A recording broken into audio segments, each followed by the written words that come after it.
ബിസ്മില്ലാ അൽഹംദുലില്ലാ വസ്സലാത്തു വസ്സലാമു അലാ റസൂലില്ലാ വഅലാ അലിഹി വസഹ്ബിഹി അജ്മഈൻ അമ്മാ ബഅദ്. 20-ാമത്തെ ഹദീസാണ് നമ്മൾ എടുക്കുന്നത്.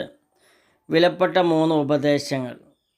അൻ അബീ ദർരിൻ ജുന്ദുബ് ഇബ്നു ജുനാദ വ അബി അബ്ദുറഹിമാൻ മുആദ് ഇബ്നു ജബൽ റളിയല്ലാഹു അൻഹുമ അൻ റസൂലില്ലാഹി സ്വല്ലല്ലാഹു അലൈഹി വസല്ലം ഖാല തഖില്ലാഹ ഹൈസുമാ കുന്ത വ അത്ബഉ സയ്യിഅത്തുൽ ഹസനാത തംഹുഹ വ ഖാലിഖുൻ നാസ ബിഖുൽഖിൻ ഹസന.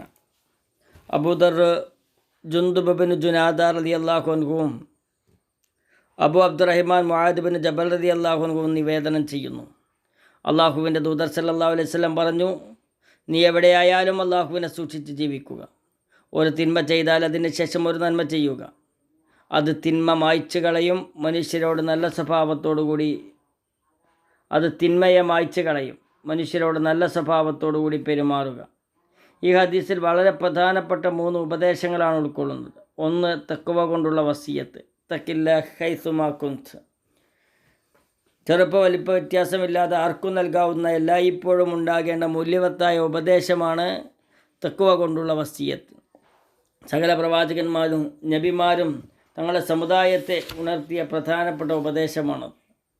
വലഖദ് വസ്സൈനല്ലദീന ഊത്തുൽ കിതാബ മിൻ ഖബ്ലിക്കും വ ഇയ്യാക്കും അനിത്തഖുല്ലാ. നിങ്ങൾ അല്ലാഹുവെ സൂക്ഷിക്കുക എന്ന് നിങ്ങൾക്ക് മുമ്പ് വേദം നൽകപ്പെട്ടവരോടും നിങ്ങളോടും നാം വസിയത്ത് ചെയ്തിരിക്കുന്നു. മനുഷ്യൻ തൻ്റെ രഹസ്യത്തിലും പരസ്യത്തിലും അള്ളാഹുവിൻ്റെ കൽപ്പനകൾ പാലിക്കുന്ന അവസ്ഥയെയാണ് തഖ്വ എന്ന് പറയുന്നത്.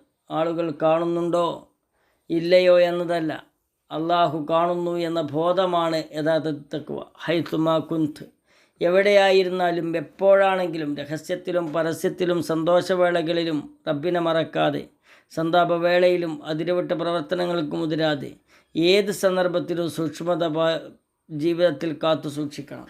തഖ്വ ജീവിതത്തിൻ്റെ അടിസ്ഥാനമാണ്.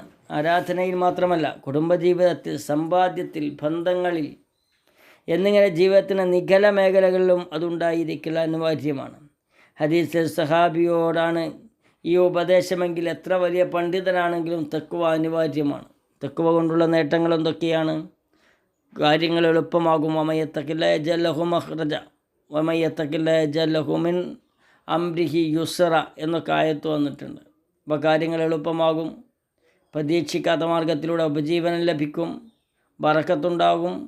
പാപങ്ങൾ മായ്ച്ചു വെക്കും. പാപങ്ങൾ പൊറുക്കപ്പെടും. നരകത്തിൽ നിന്നും രക്ഷപ്പെടാം. സ്വർഗം ലഭിക്കും.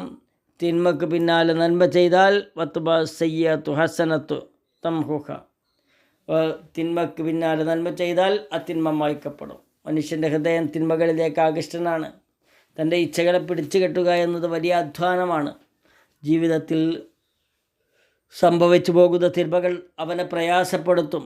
തിന്മയിൽ നിന്നും വിട്ടുനിന്നാൽ സ്വർഗമാണ് പ്രതിഫലമായി ലഭിക്കുക. അപ്പോൾ ഏതൊരാൾ തൻ്റെ രക്ഷിതാവിൻ്റെ സ്ഥാനത്ത് ഭയപ്പെടുകയും മനസ്സിനെ തന്നിഷ്ടത്തിൽ നിന്ന് വിലക്കി നിർത്തുകയും ചെയ്തുവോ അവന് സ്വർഗം തന്നെയാണ് സങ്കേതം. ഖുർആൻ 79-ാം അധ്യായത്തിലെ 40-41 വചനങ്ങൾ.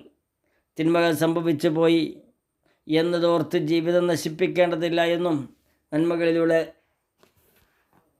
സംഭവിച്ചു പോയ തിന്മകളെ മായ്ക്കുവാൻ സാധിക്കുമെന്നും ഇസ്ലാമിക അധ്യാപനം നമ്മൾ അറിയിക്കുന്നു. ഇബ്നു റജബ് അൽ ഹംബലി റഹ്മഹുള്ള വിശദീകരിക്കുന്നു. തൗബ, പശ്ചാത്താപം, സദക്ക, നമസ്കാരം, ജനങ്ങൾക്ക് ഉപകാരം ചെയ്യൽ പോലെയുള്ള നന്മകൾ പാപങ്ങളെ ഇല്ലാതാക്കുന്നു. ഇസ്ലാമിൻ്റെ പ്രത്യേകതയാണ് ഒരു നന്മക്ക് 10 പ്രതിഫലം, ഒരു തിന്മക്കാകട്ടെ തത്തുല്യമായത് മാത്രമാണ് ലഭിക്കുക. ആയതിനാൽ തിന്മകളെ നന്മകൾ കൊണ്ട് മായ്ക്കാൻ സാധിക്കണം. ഇന്നൽ ഹസനാത്ത് യുദ്ഹിബ്ന സയ്യിആത്ത്. സൂറത്ത് ഹൂദിലെ 114-ാമത്തെ വചനം. തീർച്ചയായും സൽക്കർമ്മങ്ങൾ ദുഷ്കർമ്മങ്ങളെ നീക്കിക്കളയുന്നതാണ്. ഇത് അള്ളാഹുവിൻ്റെ കരുണയുടെ വിശാലമായതയെ അറിയിക്കുന്നു. 3-ാമത്തേത് നല്ല സ്വഭാവത്തോടെ പെരുമാറുക. വഖാലിഖുൻ നാസ് ബിഖുൽഖിൻ ഹസൻ. മനുഷ്യൻ ഒരു സാമൂഹ്യ ജീവിയും പരാശ്രയനും ആയതിനാൽ ഏറെ ശ്രദ്ധിക്കേണ്ട ഒരു പ്രധാന വിഷയമാണിത്. നബി സല്ലല്ലാഹു അലൈഹി വസല്ലം പറഞ്ഞു, നിങ്ങളിൽ ഏറ്റവും നല്ലവൻ സ്വഭാവത്തിൽ ഏറ്റവും നല്ലവനാണ്. പരലോകത്തിലെ തുലാസിൽ ഭാരമേറുന്ന നന്മയാണ് സൽസ്വഭാവം. പ്രവാചകൻ സല്ലല്ലാഹു അലൈഹി വസല്ലം എൻ്റെ ഉത്തമ സ്വഭാവത്തിൻ്റെ ഉടമയായിരുന്നു. പ്രവാചകൻ്റെ സ്വഭാവത്തെക്കുറിച്ച് ചോദിക്കപ്പെട്ടപ്പോൾ മഹദി ആയിഷ റളിയല്ലാഹു അൻഹ പറഞ്ഞത് അവിടുത്തെ സ്വഭാവം ഖുർആൻ ആണെന്നാണ്. വിനയം, വിട്ടുവീഴ്ച, ക്ഷമ, സൗമ്യത എന്നിവ ഒരു വിശ്വാസിയുടെ മുഖമുദ്രയാകണം. സൗമ്യതയും നല്ല പെരുമാറ്റവുമാണ് ആളുകളെ ആകർഷിക്കുന്നത്. നല്ല സ്വഭാവം